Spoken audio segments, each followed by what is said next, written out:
Chers téléspectateurs, bienvenue dans votre univers flamboyant et résolument avant-gardiste de Jeunesse Dorée, l'émission qui célèbre la jeunesse africaine avec éclat et panache. Aujourd'hui, nous vous convions à un périple extraordinaire, chers téléspectateurs, où la technologie, la littérature, l'excellence, le numérique se conjuguent dans une harmonie pour vous offrir un plaisir inouï. Attachez vos neurones, on y va tout de suite.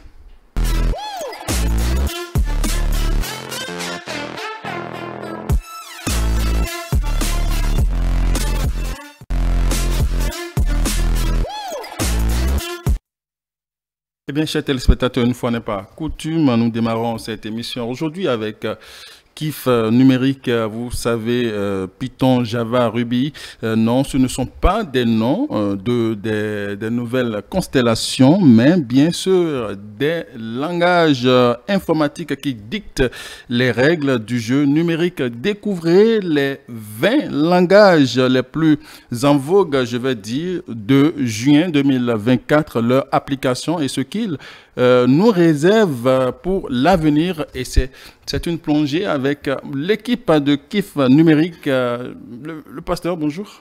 Bonjour Habib. Vous êtes tous souriants parce que vous introduisez l'émission aujourd'hui. Ah oui, ça me fait extrêmement plaisir. Très bien. Et l'autre qui sourit également, c'est bien sûr Sonia. Bonjour. Bonjour Habib.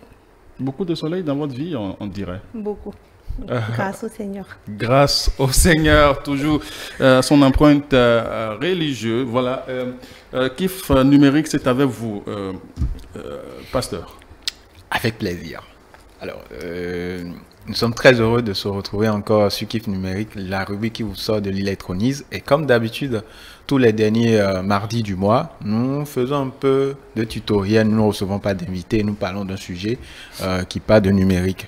Voilà. Donc aujourd'hui, nous allons découvrir ensemble quels sont les 20 langages de programmation informatique qui sont les plus populaires. Alors pourquoi déjà ce sujet? Oui. Parce qu'on a estimé qu'on est en période de vacances. C'est la période de vacances chez la plupart des élèves et aujourd'hui, actuellement, c'est la période idéale également pour les bacheliers qui sont allés aux différents examens de commencer à réfléchir à leur orientation post-bac. Et donc, pour cette rubrique est là pour les aider un peu dans leur réflexion, pour se dire, voilà, vers quel langage de programmation, s'ils ont l'ambition de devenir des développeurs web, par exemple, vers quel langage se tourner.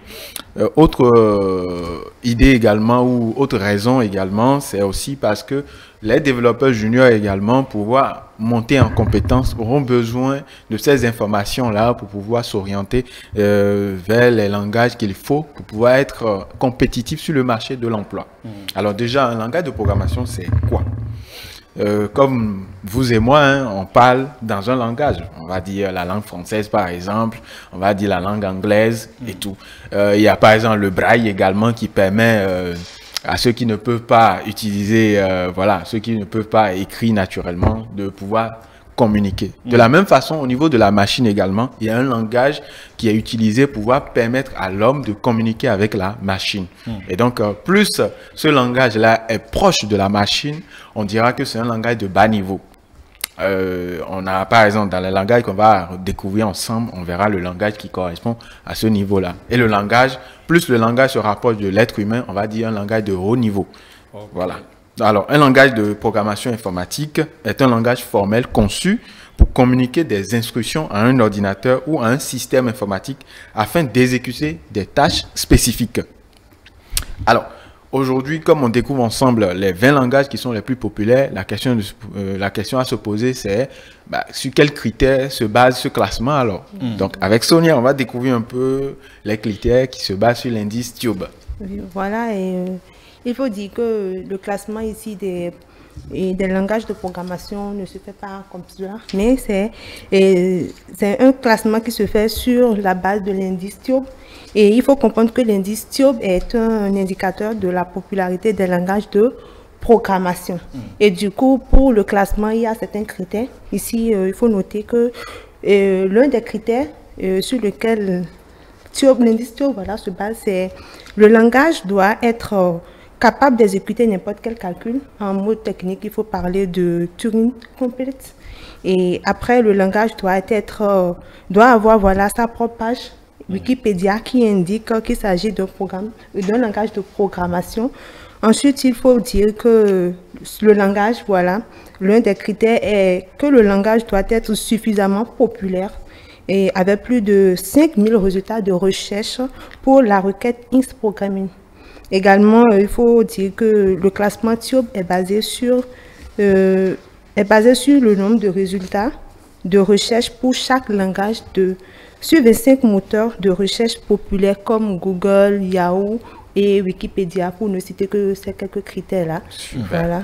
Alors, quand on utilise ces critères-là, on retrouve quoi concrètement comme langage de programmation? On va vous présenter un peu la liste avec Sonia, bien évidemment. Donc, on va commencer par le premier langage qui se retrouve en tête de liste. Dans la chronique ou dans la présentation de l'émission, M. Habib en a parlé, Python. Alors, on ne parle pas de Python comme serpent, mais on parle de Python ici comme langage de programmation. Alors, pourquoi Python reste en tête? Python reste en tête du classement, conservant sa position de langage le plus populaire. Ça fait bien longtemps, bien nombre d'années que Python reste en tête de liste. Python est un langage de programmation polyvalent, largement utilisé pour le développement back-end, de la science des données ou data science pour faire simple, et l'apprentissage automatique. Le deuxième langage qui suit après, et ça c'est une première dans l'histoire depuis 39 ans, c'est C++. Alors, pourquoi? C++ a dépassé le langage C, qui est lui le plus vieux, le plus utilisé et tout, pour la première fois depuis 39 ans, en sa deuxième place. C++ est apprécié pour ses performances et sa scalabilité, notamment dans les systèmes embarqués, les jeux et la finance. Donc, si vous utilisez les jeux vidéo auxquels vous jouez, les systèmes embarqués et tout, il faut savoir que quelque part, il y a du C++ qui est caché derrière. Après, on a bien évidemment le C. Après avoir été pendant des décennies le deuxième langage le plus populaire, C rétrograde à la troisième place, devancé par C++. Je laisse Sonia continuer avec le reste. Voilà, nous avons également Java. Java qui reste stable à la 4e position. J'ai aussi cité Java. Bon. C'est vrai, Abdou, félicitations. Ah. Ça montre que le présentateur principal de cette émission maîtrise réellement. Regardez la caméra et dites-le. Maîtrise le langage informatique. Voilà, il maîtrise. C'est important de le dire. Justement, il maîtrise le langage informatique et pour nous, je pense que Maurice, c'est le moment de lui dire nos félicitations. Félicitations. Ça voudra dire aussi que nous faisons un excellent travail de vulgarisation. Voilà. Et donc, il faut retenir que Java est un langage très utilisé pour le développement d'applications, de jeux et de sites web, en particulier sur la plateforme Android. Et autre langage, c'est le C#, qui conserve également sa place. Et elle a été 5e. Voilà. Il a été 5e. Et c'est un langage de programmation orienté aux objets, très utilisé pour le développement d'applications Windows, de jeux et d'applications web également. Autre langage qu'il faut noter, c'est le JavaScript. Et c'est un langage essentiel pour le développement web au niveau du côté client. Il faut retenir également qu'il a gardé sa 6e place. J'ai également Go. Go fait une belle progression cette fois-ci et occupe la 7e place. Il faut dire que c'est un langage open source développé par Google qui est de plus en plus utilisé pour la construction des systèmes distribués d'applications cloud. Je pense qu'on avait déjà parlé de cloud ici. Oui, donc sûr. Pour ceux qui ont les mémoires, ils pourraient se rappeler. Bien. Comme moi. Voilà. Comment fait-il? Justement, et nous avons également Visual Basic. SQL d'abord. SQL, voilà, c'est vrai. Qui se positionne à la 8e place.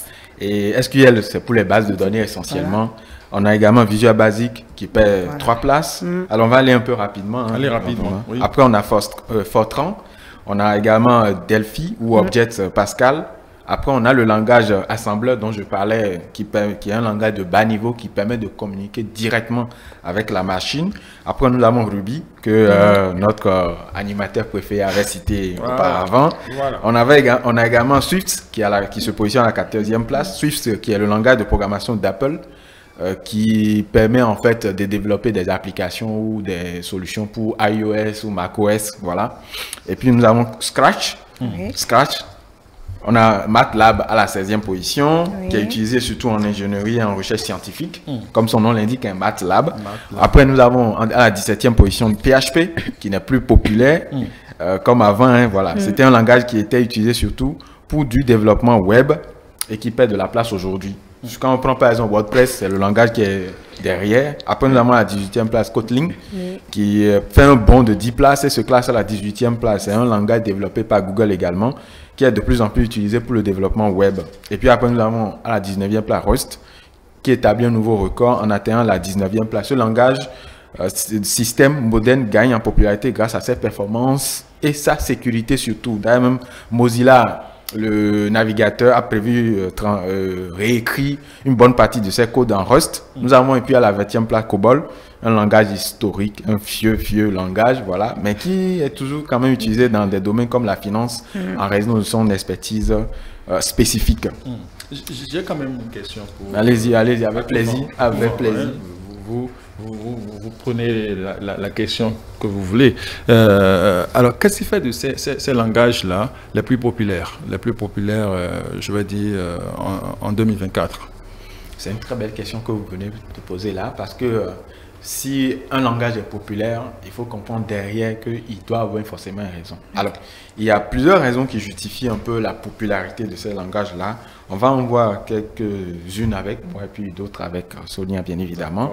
Alors, il y a déjà la première raison, c'est la simplicité et la facilité d'apprentissage.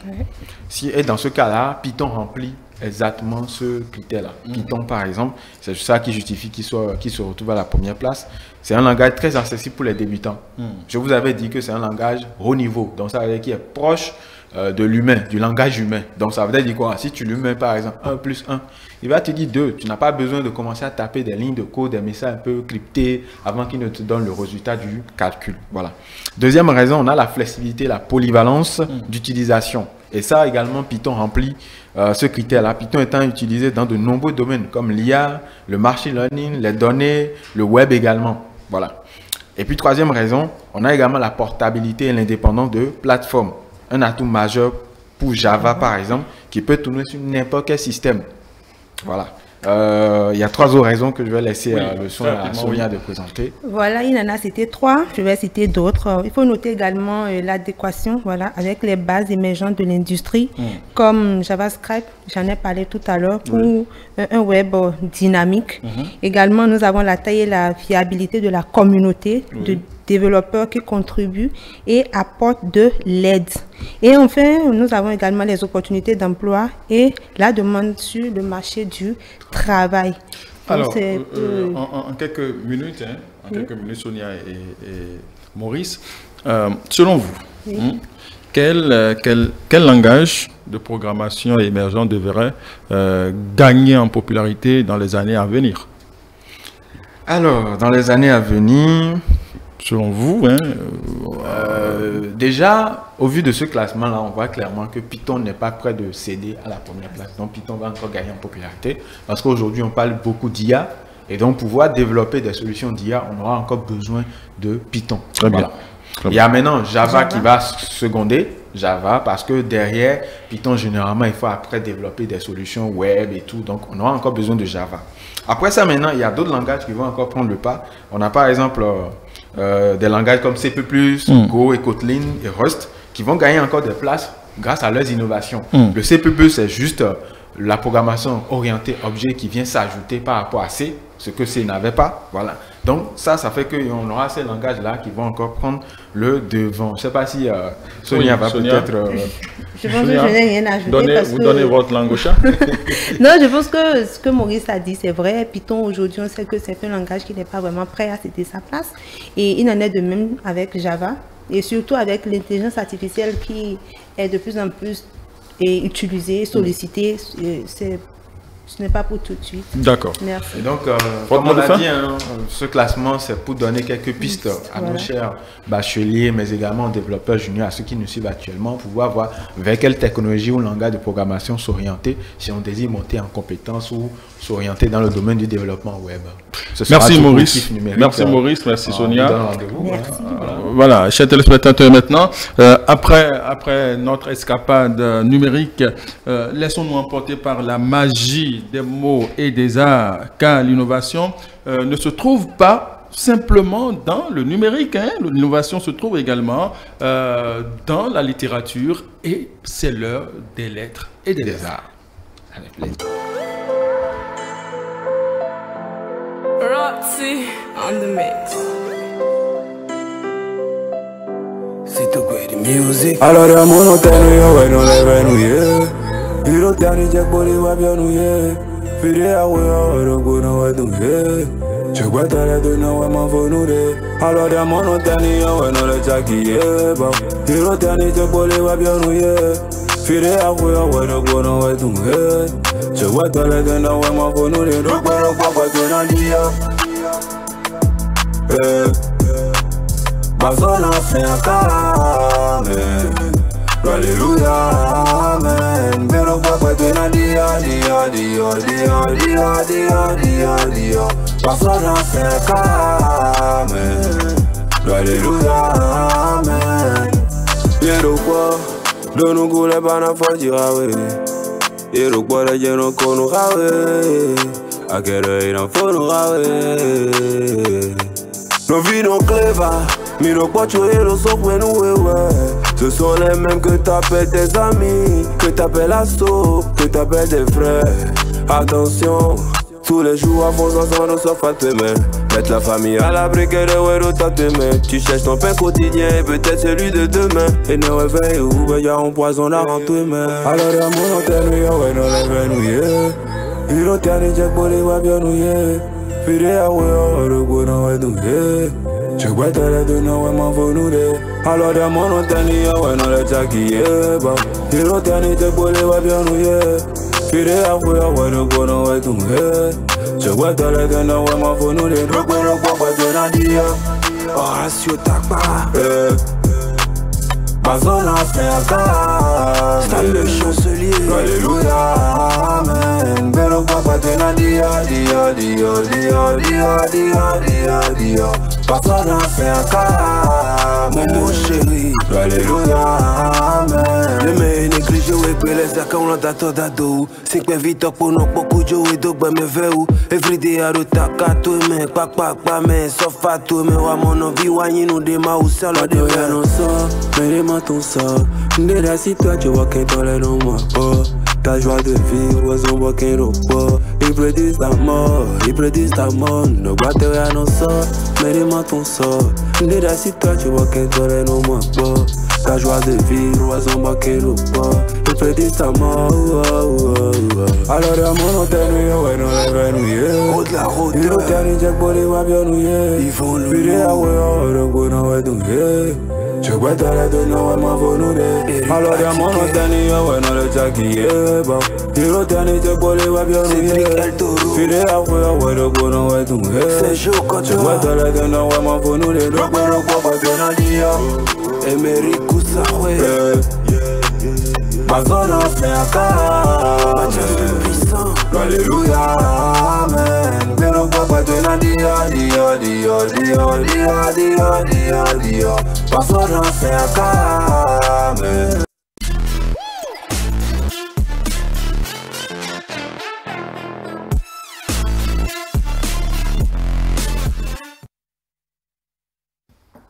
Silence. On tourne les pages d'un livre révolutionnaire. Komi Ezi, ce nom résonne comme un cri dans le silence. Cet écrivain engagé porte haut les couleurs du panafricanisme. Ses mots tels des flèches chez téléspectateurs percent les cœurs et éveillent les consciences. Découvrons ensemble avec vous, en compagnie des chroniqueurs littéraires, Harim Lassisi et Ibrahim Adamou, l'impact de son œuvre et son engagement infatigable pour une Afrique unie et fière. Bonjour Harim. Bonjour Habib et bonjour à tous nos amis téléspectateurs qui nous suivent actuellement. Voilà. Bonjour Ibrahim. Bonjour Habib Nouni, bonjour à tous les téléspectateurs. J'espère que nous sommes partis, nous partons pour passer de très bons moments. Aujourd'hui, vous nous invitez, vous faites plaisir de nous inviter un écrivain, je vais dire, panafricaniste. Oui, en effet, donc aujourd'hui on voyage à travers les mots comme d'habitude, mais de très haute altitude ce soir, car nous allons parler de poésie et d'engagement panafricain. Et nous recevons pour cela un écrivain, un poète, qui est d'ailleurs également communicateur et président du FILAB, et qui a récemment publié chez Parangon Éditions son recueil de poèmes intitulé « Le cri du silence », qui sonne déjà comme un paradoxe et que nous allons certainement élucider en cours d'émission. Donc, bien avant, nous allons l'installer et lui souhaiter la bienvenue. Bienvenue, monsieur Ezin, et merci beaucoup. Merci pour avoir accepté notre invitation. Merci, chers journalistes. Merci aussi de m'avoir invité ici dans votre studio. C'est un plaisir. Merci beaucoup. Alors, vous avez écrit, vous avez publié un recueil de 46 poèmes qui traitent de diverses thématiques liées quand même au continent africain. Alors, on voudrait savoir, qu'est-ce qui vous a motivé à écrire ce recueil de poèmes? Bon, merci. Vous savez, en réalité, d'abord même, ce qui permet à un écrivain de prendre sa plume, cela provient d'une motivation. Alors, en ce qui concerne, par exemple, le cri du silence, les motivations sont énormes. Parce que cela ressort 3 niveaux de sentiments.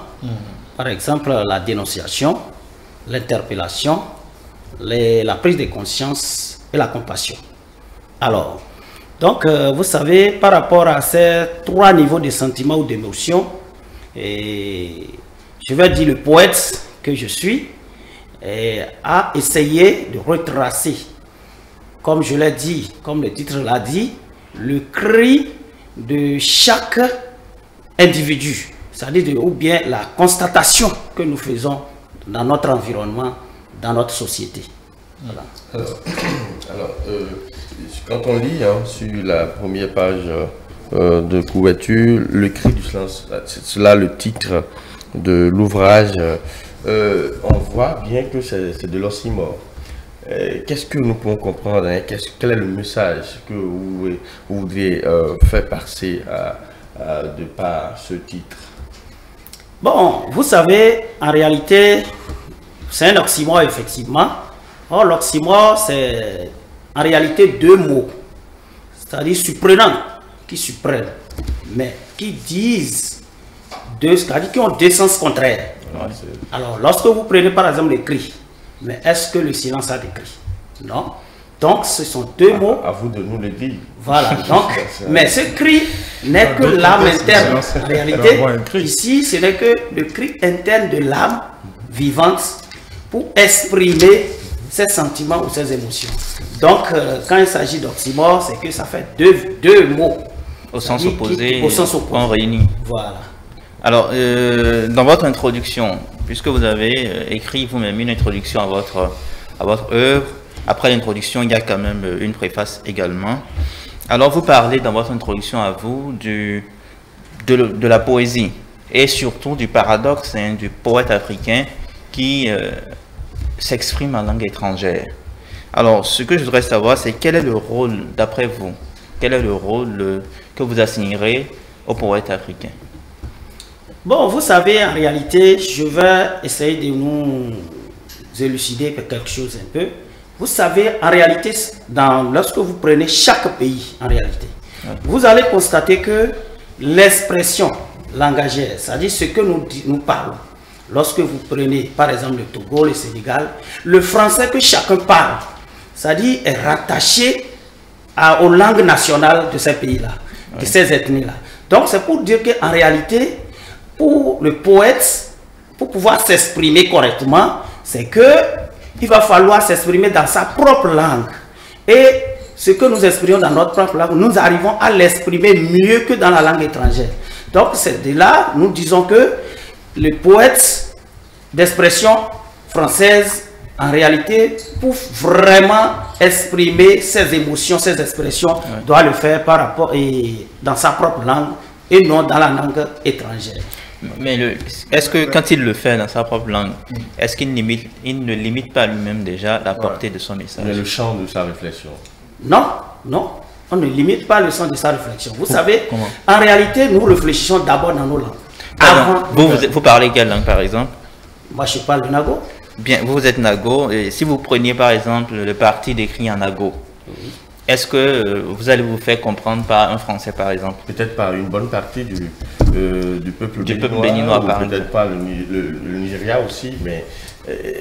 vous écrivez pour quel lectorat? Vous serez en train d'indiquer votre lectorat. Il y a des limites que vous donnez à votre lectorat. Bon, je vais vous donner un exemple. Oui, très rapidement. Très parfait. Et au fait, c'est quoi? Vous voyez, c'est un exemple. Aujourd'hui, nous sommes en train d'aller vers, pas pour laisser le français, non, pas du tout. Il faut que nous allions progressivement vers les langues nationales, c'est-à-dire nos propres langues. Mais cela ne veut pas dire que aujourd'hui, lorsque nous nous exprimons en français, c'est parce que le français, quand je vais le dire, le français s'est vite levé. Si aujourd'hui, le français n'a pas été une langue qui a été, c'est-à-dire qui a pu, voilà, qui a été une langue, moi je vais dire c'est une langue importée. Dans notre, s'il y avait entre-temps, nous avons pu choisir une langue depuis même l'indépendance. Aujourd'hui, on ne serait pas à ce niveau-là. Donc c'est pour dire, lorsque par exemple vous allez au Sénégal, mais quand ils parlent le Wolof, vous allez croire que, d'ailleurs même tout le peuple, presque la majorité comprennent le Wolof. Mais lorsque vous allez... Pourtant, il y a des œuvres qui sont écrites en Wolof. Oui. En Wolof et en français. Et aussi... Oui, bien sûr, même Boubacar Boris Diop, il y a une maison d'édition qui publie des œuvres en Wolof, lui-même il écrit en Wolof. Donc c'est pour dire qu'en réalité, c'est vrai que je vais redire l'audience, mais tout en m'exprimant dans ma propre langue, mon audience serait réduite, mais cela va amener des gens à s'adapter pour pouvoir maintenant comprendre l'expression, ce que nous sommes en train de dire par là. Donc cela aura plus d'impact. Oui, ça aura un impact. Mais forcément, oui, assurément. Mais tout de suite, votre ouvrage, ce que j'ai sous la main là, est en français. Ah oui, au fait, c'est pour cela que j'ai dit que ça retrace 4 niveaux de sentiments ou bien d'émotions. C'est-à-dire, il y a l'interpellation. Mais ça, lorsque vous prenez l'ouvrage même, j'ai parlé sur la langue. Que la langue maternelle, exprime-toi. Oui. Exprime-toi. Ça veut dire que je parle à moi, je parle à n'importe qui. Que à partir de maintenant, il faut que nous commencions pas à aller progressivement à nous exprimer dans nos propres. Il faut que nous commencions d'abord à enseigner les langues. Oui, enseigner. Bon, quand j'ai dit à commencer par parler, on va commencer par l'enseignement, avant de commencer par parler. Alors, il y a que votre recueil traite de plusieurs sujets relatifs au continent africain, au continent noir, notamment à sa mauvaise situation que nous connaissons tous. De votre position de poète engagé, quelles sont les causes que vous trouvez à l'origine de cette mauvaise situation de l'Afrique? Bon, vous savez, il y a ces mots qui minent le continent. Ces mots qui minent le continent, je vais dire la responsabilité est partagée. La responsabilité est partagée dans la mesure où, lorsque par exemple, dans un poème où j'avais parlé de l'homme noir et de l'homme blanc, mais ce n'est pas que aujourd'hui nous allons continuer par critiquer l'homme blanc. Certes, nous avons dit l'homme blanc a fait ci, a fait ça. Mais il faut que, même si l'homme blanc a pu faire quelque chose en Afrique, cela vient de l'homme noir. Si l'homme noir ne cède pas à ce que l'homme blanc puisse quand même parler ou bien puisse faire quelque chose, ça ne passera pas. Mais cela ne veut pas dire qu'il faut rejeter l'homme blanc. Mais aussi, il ne faudrait pas aussi continuer à critiquer chaque fois. Nous ne sommes plus à l'heure de critique. Nous sommes maintenant à l'heure d'action. Il faut que nous menions maintenant des actions. Alors, ce n'est pas ces actions que je quitte ici. Lorsque vous prenez les pays qui sont beaucoup plus développés, ils sont développés grâce à leur culture, à leur langue. C'est ça, en réalité, qui m'a motivé à dire que même pour exprimer ses sentiments, il va falloir que l'on puisse quand même parler sa propre langue, enseigner sa propre langue, afin que vraiment le développement puisse être décollé. Tout de suite, vous parlez du fait que nous ne soyons plus à l'étape de la critique, mais plutôt à l'étape des actions. Et parmi donc les acteurs qui doivent prendre part à la construction et au développement donc, du continent africain, Vous avez évoqué les membres de la diaspora africaine, de ces Africains-là qui sont nés ici, mais qui ne sont plus ici. Et il est difficile, on le constate, hein, que les gens n'aiment plus revenir quand ils s'en vont. Qu'est-ce qui explique cela? Est-ce que c'est un désamour de la terre natale ou bien c'est que la terre natale ne leur offre plus les conditions qu'il faut pour qu'ils s'y sentent bien? À ce niveau aussi, je dirais que la responsabilité est partagée. Parce que même si les gens vont, ils ne reviennent plus. Mais c'est d'abord la responsabilité partagée entre l'État central et aussi nous-mêmes, parce que nous qui voyageons. Ce n'est pas, il n'y a pas d'Eldorado quelque part. Même si nous sommes dans notre propre pays, nous pouvons vraiment travailler. Parce que tout ce que nous allons chercher là, nous l'avons ici. Mais nous devons l'utiliser autrement. Qu'est-ce que je veux dire par là? Lorsque je prends de l'État central, l'État central aussi, il y a une complicité. Il y a une complicité par rapport, je vais dire, par rapport aux colons. Par rapport, il y a une complicité. Mais si cette complicité n'existe plus, je pense que les choses iront très bien, iront normalement comme cela se doit. Maintenant, quitte à nous-mêmes qui voyageons également et qui nous n'avons plus envie de revenir au pays, mais c'est à nous, même si nous ne revenons pas, nous devons savoir que nous sommes redevables vis-à-vis de notre pays, nous sommes redevables vis-à-vis de notre société parce que c'est cette société, c'est dans cette société nous sommes nés, c'est cette société qui nous a élevés, c'est dans cette société nous avons grandi avant de pouvoir voyager. Donc même si nous voyageons et que nous trouvons de bonnes positions ou bien là nous voyons que là où nous sommes, nous pouvons faire quelque chose pour notre pays, pour notre localité, pour notre société. Nous devons obligatoirement, on n'a pas besoin forcément aussi d'être dans le pays avant de faire quelque chose. Pour le pays. Pour le pays. Alors, on vous aurait entendu, dans le poème Génération Nouvelle, vous peignez une génération pleine de paradoxes, surtout entre la tradition et la modernité. Comment, selon vous, on peut faire de cette situation un atout pour le développement de notre continent? Vous voyez, vous savez, moi je dirais même que au niveau des générations nouvelles, il y a beaucoup d'atouts. Quand je parle de beaucoup d'atouts, il y a des atouts que nous utilisons à tort et à travers. Aujourd'hui, nous avons cette possibilité où la technologie a évolué. La technologie a évolué puisque il n'y a pas de génie en dehors de nous-mêmes. Parce que étant par exemple béninois, nous avons certains atouts qui nous permettent de pouvoir faire telle ou telle chose aujourd'hui. Par exemple, je donne un exemple. Lorsque par exemple, par rapport à la technologie, on dit aujourd'hui que les gens sont en train de laisser tomber les livres, mais qui s'adaptent plus aux TIC. Mais aujourd'hui, en réalité, les TIC, nous les utilisons mal aussi. Nous les utilisons mal. Nous les utilisons pas à bon escient, tel que nous devons les utiliser. Parce que aujourd'hui, même si vous allez dans les pays développés, je prends par exemple ce livre, le livre est beaucoup plus utilisé que les TIC. Parce que, pourquoi je dis ça?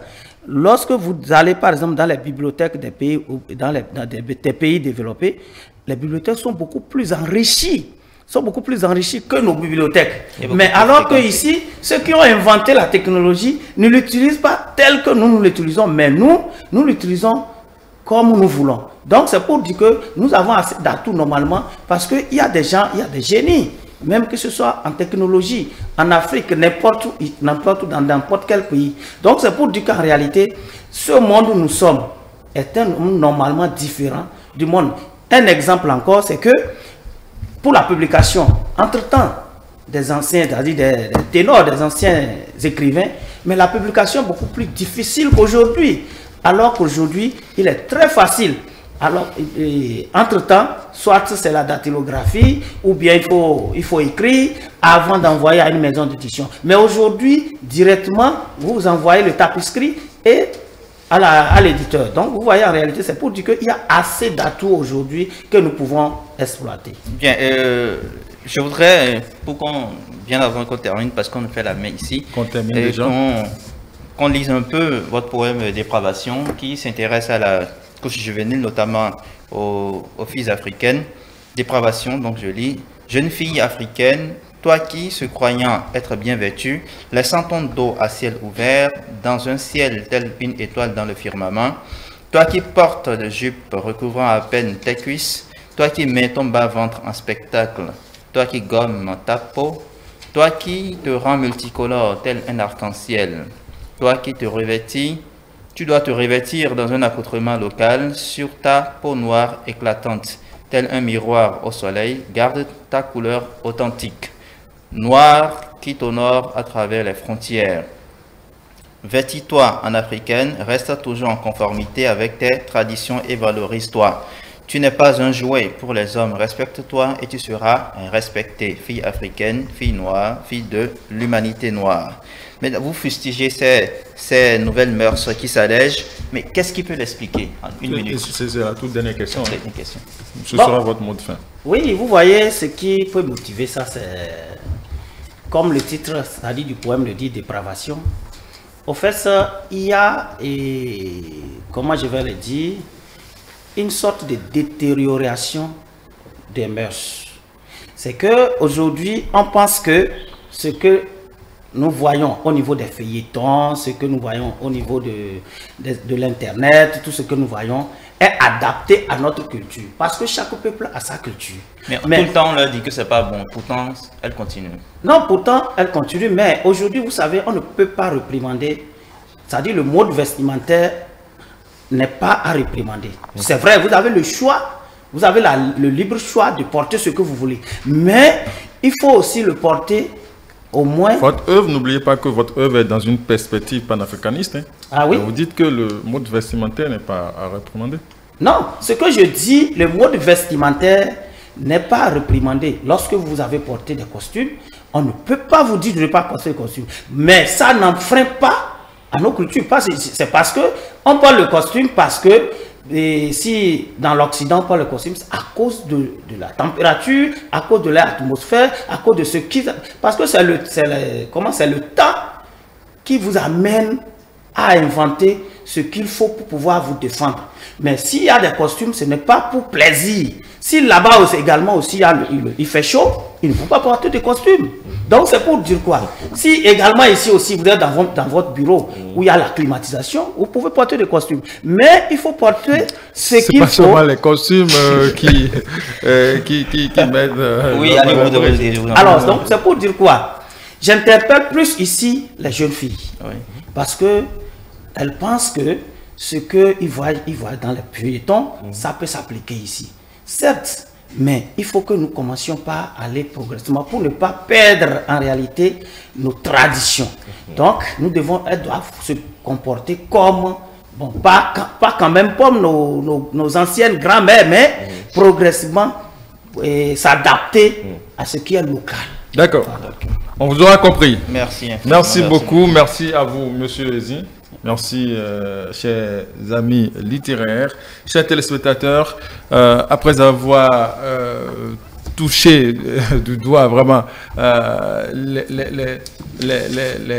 les mots puissants de Komi Ezi, passons maintenant dans un désert où les cactus ne se contentent plus de piquer, mais se mettent à illuminer. C'est Innova.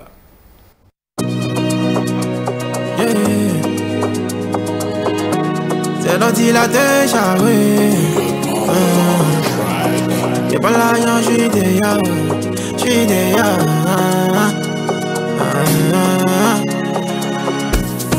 T'es pas là, je suis déjà. Il veut faire quoi dans son mec? C'est un chicken qui fait huile, elle cherche l'argent sous le soleil. Y'a trop de gars qui sont jolis, mais y'a si gamins sur mon rêve. Le plus dur c'est pas de tomber, c'est comment tu te relèves. What-il mango do, moi devant derrière c'est bizarre. C'est sur mon Dieu que je compte, mollo mollo ça va aller. What-il mango do, moi devant derrière c'est bizarre. C'est sur mon Dieu que je compte, mollo mollo ça va aller. Je suis garçon, je dois pas salir. C'est papa God qui me bénit, donc moi je suis pas mon Dieu. Moi je ne suis pas mon Dieu. I am a boy, I am no battle. C'est papa God qui me bénit, donc moi je suis pas mon Dieu. Je ne suis pas mon Dieu. Alléluia, alléluia.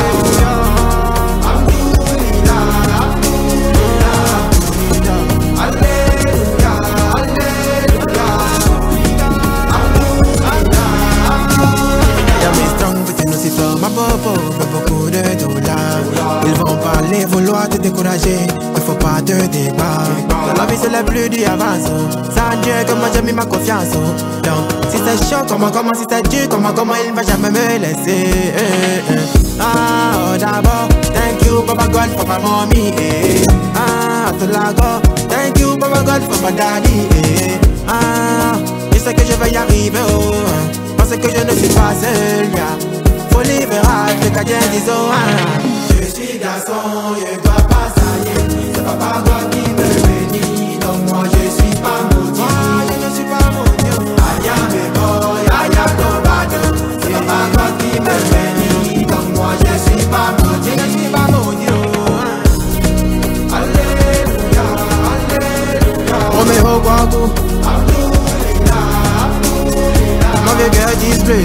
Alléluia, alléluia. Ah, DJ Minéral. Esprit shall be.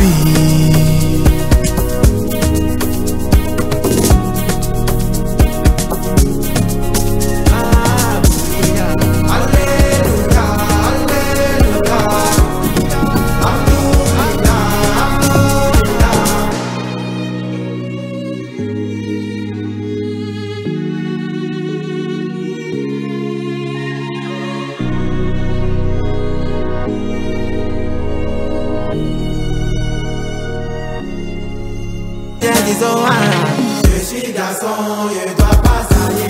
C'est Papa God qui me bénit, donc moi je suis pas maudit. Moi je ne suis pas maudit. Aya mes boy, aya Toba.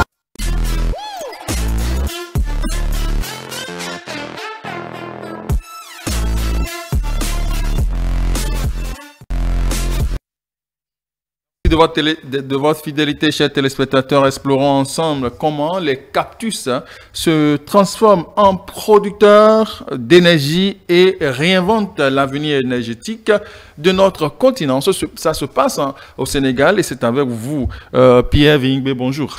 Oui. Bonjour, monsieur Ali. La première manche de Innovar, c'est tout de suite avec vous. On va voir énergie verte au Sénégal. Exactement. Nous allons aussi parler des cactus. Bien sûr. Oui. Et donc, chers amis, bonsoir. La première manche de ce jour nous amène directement au Sénégal où une ferme transforme des cactus en énergie renouvelable. Depuis sa création en 2021, Cactus Innovation, dirigé par El Hadj Malik Sagne au Sénégal, révolutionne la production en énergie en utilisant les cactus. Grâce à un procédé innovant de digestion anaérobie, la biomasse des cactus est convertie en biogaz. Ce biogaz, composé principalement de méthane et de dioxyde de carbone, est ensuite utilisé comme source de chaleur ou transformé en électricité. Cette méthode durable tire parti des cactus, une plante résistante à la sécheresse et abondante dans les régions arides pour produire une énergie renouvelable et locale. Actuellement, cette ferme produit suffisamment de biogaz pour desservir environ 200 ménages, offrant ainsi une alternative écologique aux énergies fossiles. En transformant ces déchets organiques des cactus en biogaz, Sagne réduit l'empreinte écologique tout en fournissant une source d'énergie fiable pour les communautés locales. Soutenue par Orange Fabre, cette innovation prometteuse pourrait devenir, dans les mois, dans les jours, dans les années à venir, un modèle pour les solutions énergétiques durables en Afrique, illustrant ainsi le potentiel de l'agriculture écologique. Et donc, ce sera tout pour la première manche. Merci beaucoup. Nous allons vers une agriculture durable et résiliente. Chers téléspectateurs, après avoir illuminé le désert, tournons notre regard à présent vers les champs et les rizières. Comment garantir que nos récoltes résistent aux caprices du climat tout en restant tout en respectant notre planète? C'est le défi relevé dans les nouvelles technologies de conservation de la culture. Une promenade entre science et nature avec vous toujours, Pierre Vingbe, où l'innovation rencontre la durabilité pour une agriculture résiliente et prometteuse. Exactement, Habib. Pour cette deuxième manche, nous aurons à parler des techniques de conservation des cultures agricoles pour une agriculture durable et efficace. Et pour cela, nous allons mener la discussion avec M. Hyacinthe Eke, ingénieur agricole. Bonsoir, M. Hyacinthe. Bonsoir, monsieur le journaliste. J'espère que vous allez bien. Oui, nous allons très bien. Super. Sans plus tarder, nous allons plonger dans le vif du sujet. Qu'est-ce que la conservation des cultures agricoles? Bon, je dirais tout simplement que la conservation des produits agricoles, c'est l'étape qui passe juste après la récolte, jusqu'à la conservation pour pouvoir, comment dit-on, garantir la durabilité du produit dans le temps. Ok, d'accord. Donc, c'est toute une méthodologie à suivre et à étudier alors. Voilà. Et donc, quelles sont les techniques à utiliser pour une bonne conservation des produits agricoles? Ok, je dirais que les techniques varient d'un produit à autre. Nous avons des produits qui regardent beaucoup d'eau, tels que les légumes, les viandes, les poissons et autres, et ils contiennent beaucoup plus d'eau. Donc, leur conservation est un peu délicate et compliquée. Ces produits, on les conserve que sur quelques jours à l'état frais. Sinon, ça nécessite beaucoup plus de techniques de réfrigération ou de congélation pour pouvoir pour pouvoir prolonger la durée de vie du produit. Par contre, si nous prenons les produits comme les céréales, les haricots et autres qui contiennent un peu moins d'eau, ils sont beaucoup plus à conserver. Juste les sécher et savoir où ou bien à quel moment on veut les conserver. Il y a d'autres techniques aussi. Par exemple, le fleur, c'est au niveau du séchage. Il faut arriver à ramener les produits à environ 18% du taux d'humidité. Ah oui? La quantité d'eau qui se trouve dans le produit. Et après ça, on se demande dans quelles conditions il faut garder les produits pour que, avec la fraîcheur de l'air et tout ça, le produit n'absorbe pas encore d'humidité. Donc c'est là interviennent les techniques réelles. Dans ces cas, nous utilisons, peut-être, on conseille souvent aux producteurs ou même les commerçants de ces denrées d'utiliser des récipients qui empêchent l'entrée d'air, l'entrée d'humidité et tout. Et ces matériels varient de là où on se retrouve et tout. Ok, est-ce que vous faites tout ça à Jardin Doré? On est au niveau des jardins pour tous. Nous, on est beaucoup plus avec les semences. Les semences, c'est les graines. C'est tout ce que le producteur prend, met en terre pour avoir une production. Quels sont les et là, à ce niveau, c'est des graines de petite taille. Et ces graines, surtout les graines maraîchères, sont compliquées à conserver. Donc, la plupart de ces graines, on les conserve à frais. Soit dans les chambres climatisées, soit sous la réfrigération, soit dans les chambres froides. Donc, c'est ce que nous utilisons pour pouvoir conserver. Sinon, à l'air libre, au plus à 3, 4, 6 mois maximum, la graine a déjà perdu son pouvoir germinatif. Même si vous les mettez en terre, ça ne va pas germer. Et donc, bon, pour le citoyen lambda qui n'a pas les moyens d'une chambre froide, il n'y a pas un autre moyen pour qu'il puisse conserver alors ses produits? Non, on parle de deux choses différentes. Oui. Ici, c'est les denrées, les produits ordinaires destinés à la consommation directe. Leur conservation est différente. Et ça, j'ai parlé tout à l'heure, ça dépendra de ce que vous aurez conservé dans les bidons, des sachets, des sacs de jute. Tout ce qui permettra, empêchera le vent ou l'humidité de pénétrer à nouveau les produits. Mais si nous prenons les cas des graines, des semences, ce qui est destiné à produire ou bien à lancer une production, c'est conseillé de les conserver à frais. Sinon, on aura la perte de pouvoir germinatif. Vous avez on va y revenir sur le cas de Jardin pour tous. Vous avez fait mention des céréales, de la conservation des céréales. Maintenant, est-ce qu'il y a une technique pour arriver à conserver les protéines, genre viande, poisson, œufs et autres là? Oui, c'est ça. Si vous achetez de la viande aujourd'hui et que vous laissez à l'air libre dans votre chambre, 2-3 jours, vous allez voir que ce sera plus mangeable. Donc, ces types de produits soit vous les conservez, vous les consommez sur les champs, ou soit si vous voulez les conserver, c'est beaucoup plus la réfrigération.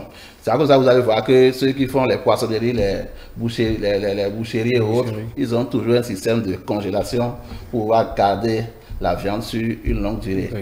Il s'agit des légumes, c'est à peu près la même chose. Si vous achetez peut-être du chou, vous déposez aujourd'hui, 5-6 jours, vous allez voir que ça commence pas à pourrir.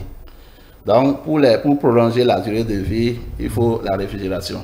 Ok, maintenant, vu que nous sommes en période de changement climatique, est-ce que les techniques demeurent toujours les mêmes ou bien il y a un autre moyen toujours pour aider à la conservation? Bon, pour le moment, les techniques demeurent les mêmes, mais il y a des situations où on essaie de contourner. Le problème ici, c'est la quantité d'eau qui reste dans les produits. Si c'est des produits qui contiennent déjà beaucoup d'eau, il faut tout faire pour réduire l'eau. Maintenant, quel que soit si les changements changent n'importe comment, c'est à vous de voir qu'est-ce que le climat donne, quel comportement il doit adopter selon le type de produit que j'ai devant moi. Ok, maintenant, qui parle de conservation parle aussi de moyens. Ouais. Alors, quels sont les principaux défis auxquels les agriculteurs sont confrontés dans la conservation des cultures, des cultures agricoles? Voilà, je reviens sur les moyens, ça dépendant des quantités. Vous allez voir que ce soit l'État, que ce soit les ONG, que ce soit même les organisations des producteurs eux-mêmes, vous allez voir des magasins qui sont construits dans des villages un peu partout. C'est vrai, ça ne suffit pas, mais il y a un moyen. Puisque si tout un village a un magasin, ça leur permet de conserver là au moins les produits de première nécessité tels que les céréales, les légumineuses et autres. Ça, c'est des produits qui sont destinés à être conservés dans des grands magasins et autres. Mais dans les villages aujourd'hui et autres, la conservation des légumes, les viandes et tout ça, c'est un peu compliqué aujourd'hui, puisque la population et les producteurs n'ont pas les moyens pour conserver. Okay. Nous avons des semences d'oignons, des semences de tchayo, des semences de piment, des semences de tekma, c'est ça, hein? Oui, de goma. De goma et de amand-vivert. Quel est le bien fondé de ces stratégies-là? Bon, ces semences, vous allez voir que de plus en plus, la demande augmente. Sinon, il y a quelques années, en avant 15 ans, même voire 20 ans, tout ce qui est semences, ça venait de l'extérieur, les semences maraîchères surtout, puisqu'il n'y avait pas de multiplicateurs ou des industries internes qui produisaient ces semences. Alors, depuis 10 ans, il y a quelques-uns de ces entrepreneurs qui s'investissent dans la production des semences maraîchères, y compris les produits que vous venez de citer. Alors, depuis ces années, vous avez aujourd'hui sur le territoire national quelques entreprises qui produisent des semences de qualité que vous venez de citer. Ah oui? Voilà. Et quand on va sur le marché, oui. Comment est-ce que la demande s'exprime? Bon, je rappelle que nous traitons beaucoup plus avec les producteurs parce que c'est nos clients ou bien nos consommateurs. C'est eux qui vont acheter les semences et mettre à terre. Vous allez voir que pour le maraîchage surtout, c'est beaucoup plus développé en ville. Dans les villes, les zones urbaines, le maraîchage c'est beaucoup plus développé puisque ça nécessite beaucoup plus d'eau, ça nécessite beaucoup plus d'entretien et tout. C'est dans ces villes que la demande est beaucoup plus augmentée. Vous allez dans les zones reculées, les gens ne vont pas beaucoup demander les carottes, les choux, les oignons, tout ça, non. Mais en ville, c'est beaucoup plus demandé. Ça fait que les maraîchers se sont greffés dans ces zones. Les demandes en semences viennent beaucoup plus des villes que dans les campagnes. Oui. C'est quoi l'avantage? C'est quoi l'avantage entre cette nouvelle forme de semences, de conservation de semences et l'ancienne forme qu'on avait traditionnellement eu droit? Aujourd'hui, c'est beaucoup plus professionnel. Puisque avant, avec nos parents et autres, quand on lance la production, on commence par récolter, on pioche quelques pieds, on prend les graines, on dépose quelque part. Quand la pluie recommence, c'est là on commence par lancer. Maintenant, les conditions dans lesquelles nos parents conservaient ces semences n'étaient pas propices. Je vous ai parlé tout à l'heure des conditions propices pour garder les graines. Oui. Ça arrive que le producteur, il a vraiment sélectionné ces graines, il les a déposées quelque part, mais par surprise, il les met, ça ne gêne pas. Ça veut dire qu'il a perdu totalement la capacité, il n'y a plus de stock pour recommencer. Nous, aujourd'hui, ou bien ceux qui sont dans les domaines, eux, ils sont juste là pour ça. Ils vont produire les graines, garantir leur germination, garantir ce que ça va donner comme produit et les mettre à côté pour le producteur. Et quand il a besoin en un temps T, il a son produit, il met en place ça pour servir la production. Et quelle est la durée de vie de ces semences? Ça varie d'une spéculation à autre. Par exemple, si vous prenez les Vernonia, par exemple, quand on prend les graines, on les laisse là, à l'air libre, au plus, un mois, vous allez voir que ça ne va plus jamais. Mais alors, quelles sont alors les conditions, je vais dire, d'une bonne germination? La germination, c'est... D'abord, ça commence par le champ. Comment le producteur vient de semencier à trier les graines. Parce que c'est les graines fiables qui vont germer après. Il y a les techniques là que nous utilisons pour sélectionner les bonnes graines. La suite, c'est comment garder ces bonnes graines sur une longue durée. C'est pour ça que je vous ai dit, il y a des techniques de conservation. Quand on les conserve, au moment venu, on peut les reproduire. La graine de Ferronia que vous avez dit, qui fait un mois à l'air libre, moi je les garde pendant 2-3 ans. Il y a des graines de 2023 ou 2022 qui sont là quand ils me à germer. Mais quand il les laissait, s'il les laissait en l'air libre, ça n'allait pas germer.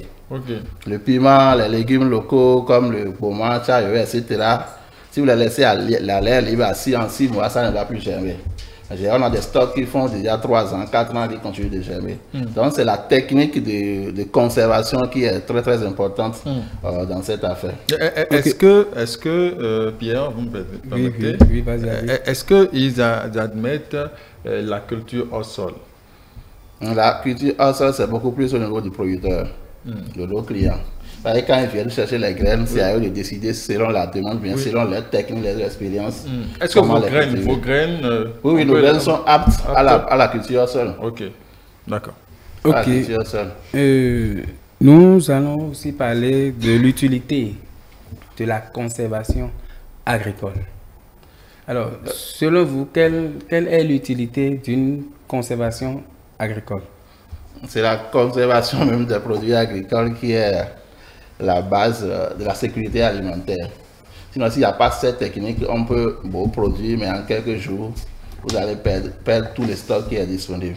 Ça fait que on insiste beaucoup plus sur les techniques de conservation des produits. S'il n'y a pas de conservation, comment on pourrait produire maïs depuis, disons, juillet ou juillet 2023 et les garder jusqu'en juillet 2024? C'est la conservation qui est à la base de la sécurité alimentaire. C'est son utilité en fait.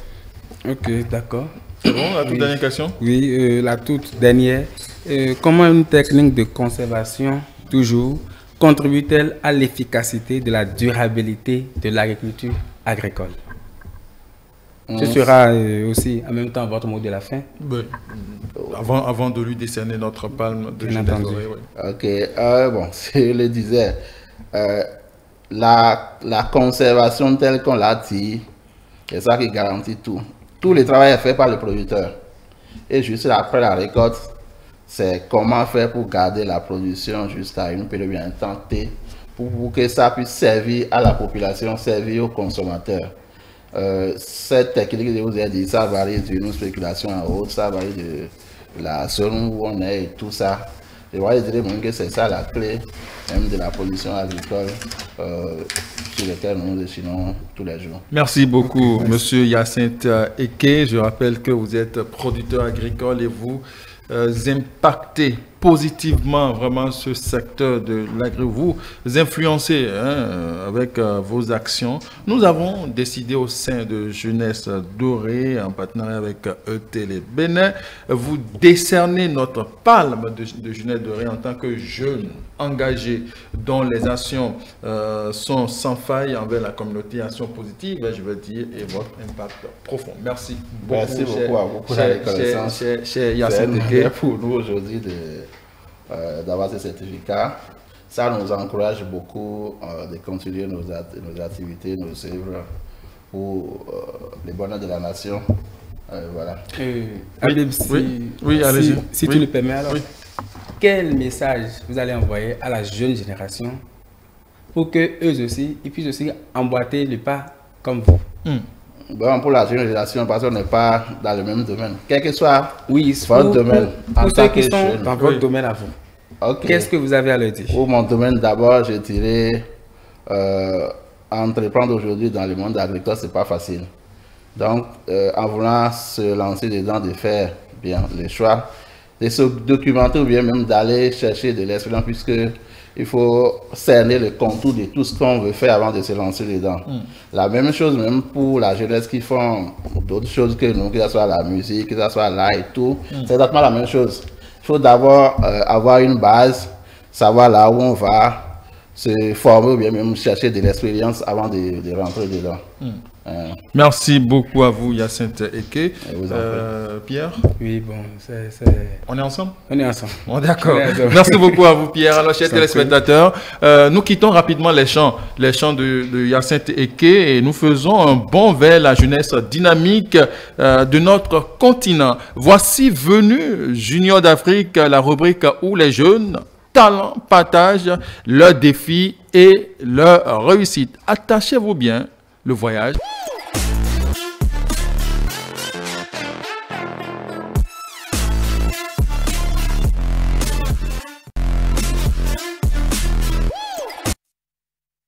Grosse interrogation pour entamer cette rubrique. Étudier ou entreprendre? Pourquoi choisir quand on peut exceller dans les deux? Voilà les deux grosses interrogations rencontrées par les jeunes prodiges qui réussissent à jongler entre les cours et les affaires. Des conseils pratiques, nous en aurons ici. Les anecdotes également inspirantes et des astuces pour concilier études et entrepreneuriat sans perdre le fil et perdre le temps, perdre de l'énergie, perdre d'argent. Nous sommes avec Vanessa Zanou, notre charmante chroniqueuse. Vanessa, ça va? Ça va, je vais super bien. J'espère que vous allez bien également. Ouais, ça va, ça va. Je vais aussi. Alors, je pense que vous avez commencé déjà par le dire. Hein. Vous l'auriez constaté également, chers téléspectateurs. Nous parlions dans l'émission précédente des étudiants entrepreneurs. Le même sujet fera objet de notre discussion.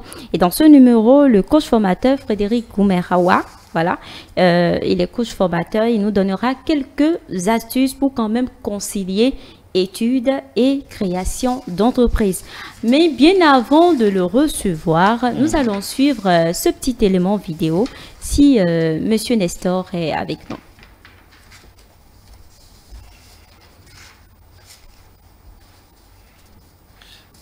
Je pense qu'on va continuer avant que voilà, l'étude soit avec nous. D'accord. Alors déjà, bienvenue Monsieur Frédéric Goumerawa. J'espère que vous allez bien. Très bien, ça va. Merci de toujours accepter notre invitation. Toujours. Voilà, c'est un plaisir. Déjà, avant de commencer, j'ai bien envie de savoir quels sont déjà les principaux défis auxquels les étudiants entrepreneurs sont confrontés dans la gestion de leur temps entre les études et l'entreprise. Merci beaucoup, Madame Vanessa. Merci pour l'invitation. Monsieur Vanessa. Je tiens d'abord à dire en toute sincérité que vous allez remarquer que depuis quelques décennies, les plus grosses entreprises qui ont vraiment influencé le monde, c'est des entreprises qui ont eu leur immersion, mais leur création au sein des universités. Donc c'est pour vous rassurer que être étudiant, c'est même le meilleur moyen d'entreprendre, de réussir dans le domaine entrepreneurial. Tout à l'heure, vous allez parler du temps. Nous entend, vraiment, vraiment. Ouais. Facebook et consorts, c'est des étudiants qui ont commencé aujourd'hui, ils font des merveilles. Donc, c'est possible de concilier ces études supérieures à l'entrepreneuriat. Vous avez parlé du temps. Effectivement, l'étudiant a un défi parce que l'étudiant n'a pas en possession son temps. Il y a l'emploi du temps de l'université qui est là et il doit apprendre maintenant à jongler. Mais il y a une particularité que moi j'ai remarqué ces derniers temps, c'est qu'on remarque que les universités aussi ont compris et généralement soit les cours se font en journée continue ou bien par quinzaine. Donc pour permettre à l'étudiant en dehors de cours de vaquer à d'autres occupations.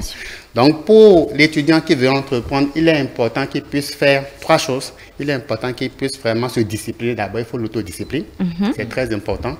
L'autre chose, il faut la gestion de son temps par rapport aux réseaux sociaux. En fait, c'est ça aujourd'hui qui tue les étudiants. On perd facilement le temps là et on ne gagne rien. C'est vrai qu'il y a certains étudiants c'est vrai, ou bien étudiantes qui font le e-commerce, ce qu'il faut encourager. Mais moi, je dis toujours quelque chose. Aujourd'hui, l'entrepreneuriat numérique, le digital et l'Internet, c'est plus consacré, ou bien c'est plus les continents peut-être américains, européens. Mais en Afrique ici, l'entrepreneuriat du 21e siècle, c'est la transformation locale. Donc, il est important que l'étudiant qui veut vraiment entreprendre, il faut qu'il apprenne à gérer son temps.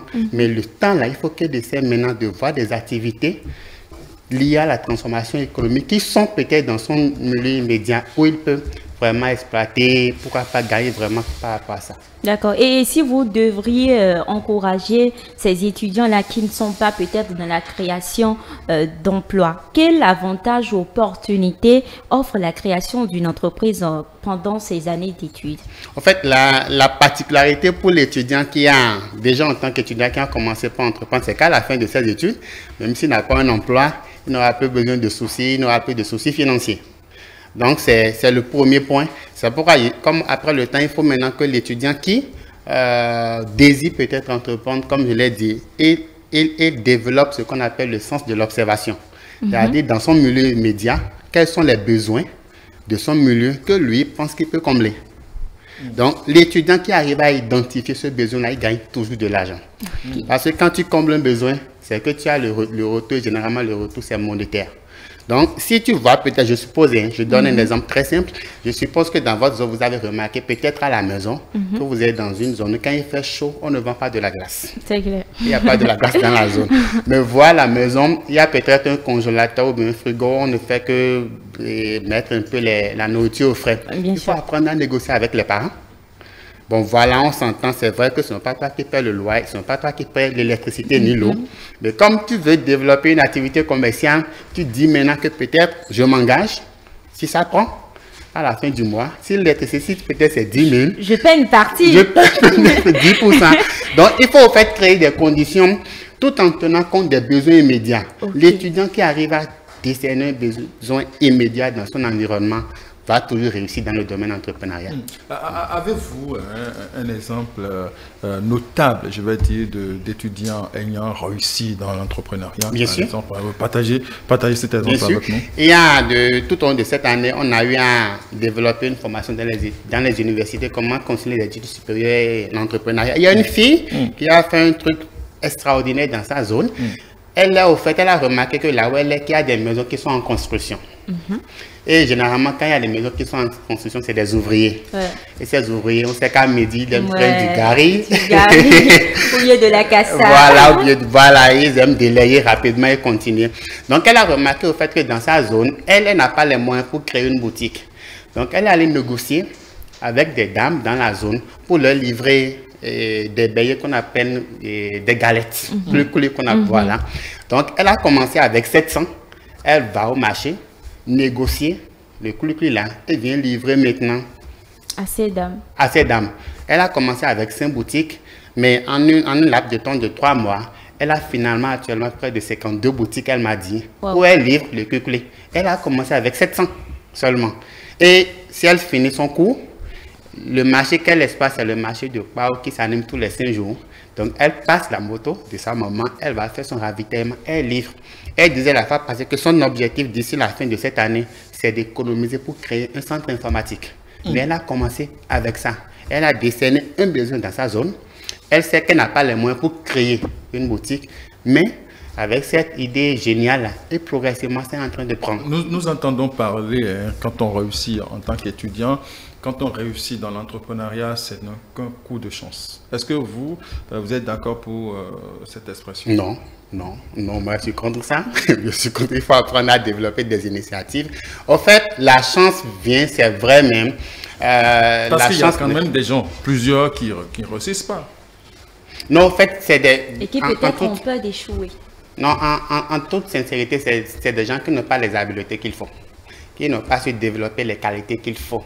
Vous avez au cours... Mais quand on dit réussir, c'est accepter échouer d'abord. Oui, je ne suis pas contre.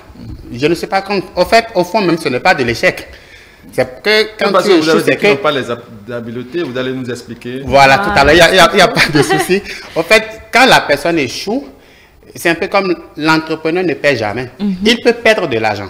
mais ils gagnent en expérience. Ouais. Donc, quand tu échoues, c'est que tu as de l'expérience et les erreurs peut-être que tu avais fait, tu ne répètes plus ces erreurs-là. C'est en ce sens que je suis en train de parler, qu'on n'échoue pas au fait, mais on acquiert soit que tu gagnes de l'argent ou tu gagnes en expérience. Et je pense que celui qui gagne de l'expérience a plus gagné que celui qui a gagné de l'argent. Donc, il peut arriver effectivement que vous commencez, que vous échouez. Mais au fond, si on peut utiliser au fait le terme, bon, échouer, oui, mais c'est que vous avez gagné en expérience. Oui, mais quelles sont les habiletés qu'un entrepreneur qui doit réussir doit avoir? Le premier, je pense d'abord que je l'ai dit, c'est le sens de l'observation. Il faut apprendre à observer les besoins de son milieu. La deuxième qualité, c'est qu'il faut apprendre à composer avec les autres. C'est important. Il faut apprendre à chercher des associés qu'il faut. C'est vrai qu'on dit aujourd'hui que des fois, quand tu as une belle idée, que tu partages avec une autre personne, c'est vrai, il y a des personnes comme ça, mais tu n'es pas tenu de donner tous les détails de ton idée. Non, juste une partie. Il faut d'abord, voilà, ou dire peut-être à la personne, et généralement en tant qu'étudiant, si tu vas contre étudiant, tu ne peux pas, mais pourquoi ne pas échanger avec tes parents? Ou tu dis, tu as un projet peut-être de 50 000, ne va pas directement demander de 50 000, tu ne l'auras pas. Mais je suppose que tu as un projet de 50 000, toi-même pendant 3 mois, tu as su économiser telle somme, 15 000, 20 000. Et tu dis maintenant que si on peut m'aider avec 30 000, tu vas trouver facilement. Et je vais juste partager une petite expérience avec vous, avec une étudiante qui disait au fait qu'elle voulait acheter un portable. Et le coût du portable, c'était à 100 000. Mais elle a cotisé pendant une année 300 francs par jour. Pour réunir les 100 000. Oui. Et je lui ai demandé, bon, je suppose que tu as une idée d'entrepreneur. Est-ce que tu peux avoir cette ténacité aussi, cotiser pendant une année 100 000 pour entreprendre? Elle a souri. Donc, c'est une question de détermination, de volonté aussi. Donc, si la volonté y est et que tu te sers, tu te dis que c'est un objectif précis que tu veux atteindre, toi-même, tu fais un peu d'effort. Parce que si tu ne fais pas d'effort, on ne peut pas t'accompagner. Donc, toi-même, fais un peu l'effort, qu'on sente que tu as la volonté. Et il y a des personnes de bonne volonté qui vont toujours t'accompagner. Je suis étudiant, par exemple, Vanessa, et j'ai un beau projet, un bon projet, qui, à coup sûr, si ça démarre, ça va prospérer. Mais c'est à coût de millions. Et j'attends le financement. Comment? Peut-être que je vais vous surprendre que vous n'aurez jamais le financement, en toute sincérité. Parce que tu ne peux pas avoir un projet à coût de millions et espérer que les gens te financent. Il y a un truc qui marche toujours dans le domaine entrepreneurial. Il faut que ne serait-ce que sur une petite échelle, que tu fasses tes preuves. Donc, si tu as un projet, peut-être, je suppose un exemple simple, que tu as envie de créer peut-être une cafétéria, tu te dis que c'est avec 2 millions, tu peux créer une cafette. Ouais. C'est un exemple simple. Mais tu peux commencer peut-être avec 5 000, 10 000. C'est-à-dire toi-même, tu cotises quelque chose, et tu te dis que bon, chaque soir, je me mets devant peut-être un coin là, où avec 3 boîtes de lait, je commence à vendre de lait au café, de café au lait aux gens. Tu sais que ton objectif, c'est la cafette, mais tu commences là d'abord. Je suis sûr d'une chose. Si tu es rigoureux avec toi-même et que tu démarques ça 1 mois, 2 mois, 3 mois, avant que tu ne fasses 6 mois, tu auras les 2 millions. Et l'argent, au fait, ne va pas provenir de toi. C'est là la surprise. Ah oui? Non. Parce que ton endurance va amener... Au fait, c'est là la magie dans le domaine entrepreneurial. On ne remplit jamais toutes les conditions pour entreprendre. Ça n'existe pas sur la planète Terre. Allez voir les grandes entreprises. Pour entreprendre, il y a 3 conditions, mais aucun humain sur la Terre ne remplit jamais toutes les conditions. Soit tu remplis une condition, tu démarres. Et Dame Nature fait toujours quelque chose. Et les autres conditions... C'est pour ça il faut faire des bonnes grâces. Oui. Non, ce qui compte dans le domaine entrepreneurial, c'est que tu commences. Et il faut qu'on sente en toi la détermination. Le courage et le reste, ça vient toujours. Je ne sais pas si Habib me le permet. J'avais posé la question aux étudiants entrepreneurs qu'on avait pris la dernière fois. Est-ce que, à votre avis, on peut entreprendre à 0 francs? Cette question, je veux la réponse de tout le monde. Non. Parce que la question taraude les esprits. Et les réponses sont mitigées. Bien sûr. Certains sont pour, mais par contre, d'autres non. Non, au fait, il faut comprendre. Quand on dit entreprendre à 0 francs, au fait, c'est peut-être les gens ne comprennent pas ce qu'on met dans 0 francs. Ah, d'accord. Quelle est la philosophie? Voilà. Je suppose que, c'est un exemple, on est sur le plateau, tu as une belle idée, tu n'as pas l'argent. On est d'accord? Oui. Et que tu as l'idée, tu n'as pas l'argent. Tu te dis, bon, l'idée là, il me faut peut-être 500 000. Oui. Maintenant, tu n'as pas l'argent, mais tu as l'idée. Oui. Mais l'idée seule ne peut pas se matérialiser. C'est clair. On est d'accord. C'est là on peut dire que tu as envie d'entreprendre, mais tu n'as pas l'argent. Mais si toi, tu as ton idée, souffre à ce que tu partages l'idée avec une autre personne, peut-être la personne qui a les moyens, même si la personne n'a pas tout, la personne a une partie, et qu'ensemble, vous conjuguez vos efforts. Au fait, et c'est ça qui fait la magie. C'est au fait, beaucoup ne sont pas prêts à faire ce pas. Okay. Parce qu'elle se dit, si je partage peut-être mon idée avec monsieur Habib, 1 mois, 2 mois après, et il faut aussi la vie. Gens qui sont malhonnêtes. Honnêtement, il y a une expérience la fois passée, la fille, elle a coulé, c'est une très belle idée. Elle n'avait pas les moyens, mais elle a partagé. Vous voulez dire? Non, l'idée, une très bonne idée. Où elle a partagé ça avec une de ses camarades étudiantes. La camarade, elle, ses parents ont les moyens, mais elle a été surprise de voir que 2 mois après, l'étudiante l'a fait entamer le projet avec sa maman. Oh là. Elle a vraiment ça là. Et elle a dit, c'est ça qui fait que beaucoup sont un peu réticents par rapport à... Sinon, c'est ça. Il y a des gens qui ont de belles idées. Maintenant, si toi, tu as l'idée, c'est à toi de chercher des personnes avec qui tu vas composer. Et au début, tu n'es pas tenu de tout dévoiler. D'accord. C'est pourquoi je dis généralement qu'il faut apprendre... Monsieur Abeba parlait tout à l'heure d'une grosse entreprise.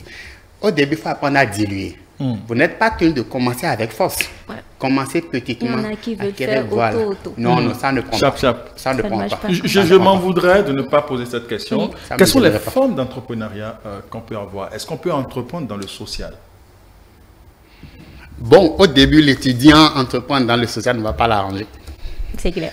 C'est-à-dire, par exemple, je suis étudiant, je suis passionné par les questions de développement, par les questions de paix, par les questions de droits des enfants.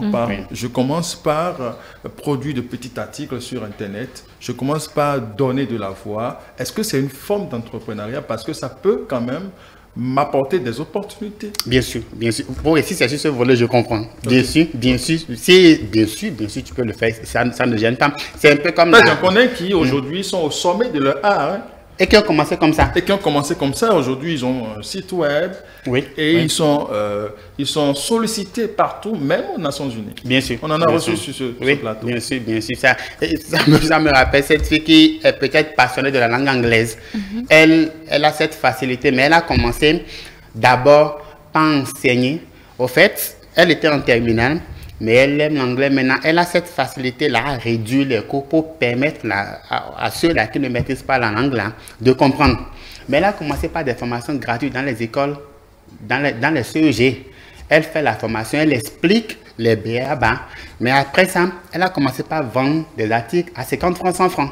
Mais aujourd'hui, elle a créé un fascicule, elle vend à 2000. Elle dit que si elle va pour faire des formations, elle gagne de l'argent. Mais elle a commencé progressivement comme ça. Dans les écoles, elle va animer gratuitement des cours d'anglais, leur expliquer les BABA. Mais aujourd'hui, elle fait sa vie, elle gagne. Et ça, franchement, la fois dernière, elle était dans une école, il y avait près de 250 personnes. Voilà. Ils ont payé, le truc là, elle a fait à un prix forfaitaire de 1600, mais des gens ont payé. Il y a même des personnes qui ont commandé. Parce que c'est tellement facile. C'est de l'entreprise sociale. Voilà. Et le cas de notre confrère, notre... compatriote Ayam Yokluno avec les claviers en langue. Voilà.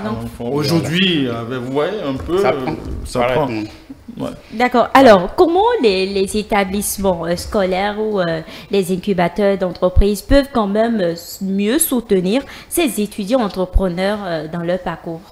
Bon, il faut d'abord évoluer que bon, les universités sont des structures commerciales. Ils sont aussi dans leur entreprise. Ils sont aussi dans leur entreprise. Le soutien ne serait pas financier, ça là c'est clair. C'est clair. Mais c'est quand même technique. Donc, les universités peuvent peut-être créer des conditions pour, par exemple, s'il y a des activités dans les universités et que je suppose qu'il y a un étudiant qui est spécialisé dans la transformation, dans la fabrication des jus, de fruits, pourquoi ne pas dire, pour les activités-là, c'est les étudiants qui vont produire ces jours de feu. Donc, c'est une manière d'accompagner les étudiants, de les accompagner. Et pourquoi pas, généralement, il y a, au cours de l'année scolaire, il y a des universités qui organisent de grands événements. Donc, imposer que ce soit les produits des étudiants issus de ces universités-là qui seront à la vente lors de ces événements. Mais en dehors de ça, le soutien financier, il n'y a pas. Maintenant, l'autre chose, c'est qu'il faut aussi que, bon, peut-être, avec le temps, je ne pense pas à ça, l'emploi étant aussi est déjà bon parce que les universités aujourd'hui font des cours en journée continue. Donc, ce qu'ils peuvent faire, sont en train de le faire. Pour le moment. D'accord. J'ai bien envie de demander, avant qu'on en revienne au conseil. La toute dernière question. Pour clôturer. La toute dernière question. Avant-dernière, s'il vous plaît. La toute dernière question. Avant-dernière, s'il vous plaît. Est-ce que Christina est d'accord avec moi. D'accord. Moi-même, j'ai une dernière question. Avant-dernière question. Ah, oui. J'ai bien envie de demander, qu'est-ce qu'un étudiant entrepreneur, ou bien qu'est-ce qu'un étudiant lambda qui n'est pas entrepreneur peut quand même faire? Qu'est-ce que vous le suggérez? Qu'est-ce qu'ils peuvent quand même faire, histoire d'avoir un peu de sous pour l'aider dans les études aussi? Je vais peut-être vous raconter une petite histoire pour vous faire truc là. Un 40 de l'eau, voilà. C'est banal. Il y a une qui a commencé à Cotonou aussi. Bon, je n'indique pas l'endroit. Qui a commencé avec un sac de charbon. Mais elle est en année de licence. Ouais, c'est ça.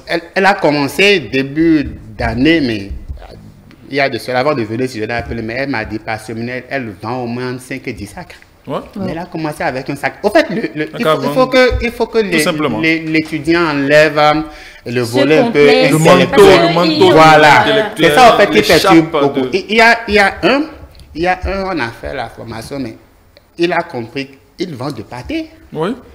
Au bord de sa maison. Mais c'est banal, mais ça marche. Oui. Donc, il faut enlever le côté, bon, je suis étudiant, c'est vrai. Mais il faut casser cette barrière-là pour entreprendre. Le mythe de l'étudiant. D'accord. Voilà. Je pense que maintenant, Habib, j'ai fini. Alors, on va finir ce question. Moi, j'ai une dernière question. Une dernière question pour vous accompagner. Alors, un étudiant qui a entrepris et qui continue d'entreprendre, ça grimpe. Mais à un moment donné, l'entreprise a commencé par chuter. La phrase mythique, c'est que Edo Bouyo, est-ce que effectivement dans ce contexte-là, est-ce qu'il n'a pas des défis auxquels il devait faire face qui lui a échappé? Bien sûr. Au début, je vous ai dit qu'au fait, entreprendre, c'est qu'il faut développer des aptitudes. C'est un peu comme vous, le journaliste et le médecin. Il y a des connaissances. Une entreprise, au fait, a 3 phases. Il y a la création, la croissance et l'extension. Maintenant, la plupart des gens, ils font l'effort de la création à la croissance. Mais arrivé à l'extension, ils ont des difficultés. Et c'est ça qui fait même les grandes entreprises passent à côté. Donc, l'étudiant qui a commencé une entreprise qui est en train de prospérer, il doit maintenant chercher à anticiper ces difficultés-là pour prendre la phase de l'extension. Mais beaucoup... Parce qu'il y a des concurrents. Voilà. Plus tard, il y aura des concurrents. Bien sûr. Donc, il faut t'équiper. C'est pourquoi c'est important de faire des formations qu'il faut pour pouvoir vraiment t'imposer sur le terrain. Sinon, il n'y a pas de beau dans l'entrepreneuriat. C'est les concurrents qui vont te... D'accord. Je pense qu'on a épuisé. On va finir. Bien sûr, c'est épuisé aujourd'hui. Et je pense qu'il va revenir en fait sur quelques conseils quand même, histoire de raccompagner ces étudiants qui nous suivent. Quels conseils vous pourriez donner à ces étudiants entrepreneurs pour réussir dans la gestion de leur double vie d'étudiants et de chef d'entreprise? Oui, la première des choses, c'est que c'est possible de réussir dans l'entrepreneuriat en tant qu'étudiant. Apprenez à gérer votre temps et quand vous commencez par gagner un peu d'argent, prenez le temps de vous canaliser pour permettre à votre... N'allez pas dépenser avec les hommes et les dames. Prenez le temps de vous canaliser et dites-vous que c'est une entreprise qui est appelée à faire 10 ans, 20 ans, 30 ans d'essence, donc canalisez-vous. Surtout la comptabilité. Merci beaucoup, monsieur Frédéric Goumewa. Je rappelle qu'il est coach formateur et c'est avec lui que nous avons tenu cette discussion d'aujourd'hui. Merci à tous. Merci beaucoup à vous, Vanessa Zanou. Merci à vous, Frédéric. Nous vous souhaitons bon retour à vous. Merci à vous aussi, chers téléspectateurs. Notre aventure touche à sa fin, mais votre quête de savoir et d'inspiration ne fait que commencer. Merci d'avoir voyager avec nous à travers les mondes de l'innovation, de la littérature, de l'excellence, de la jeunesse, du numérique. Gardez l'esprit ouvert, chers téléspectateurs, restez curieux, et continuez à briller comme les étoiles que vous êtes. À très bientôt pour une nouvelle épisode de Jeunesse Dorée, si Dieu le veut.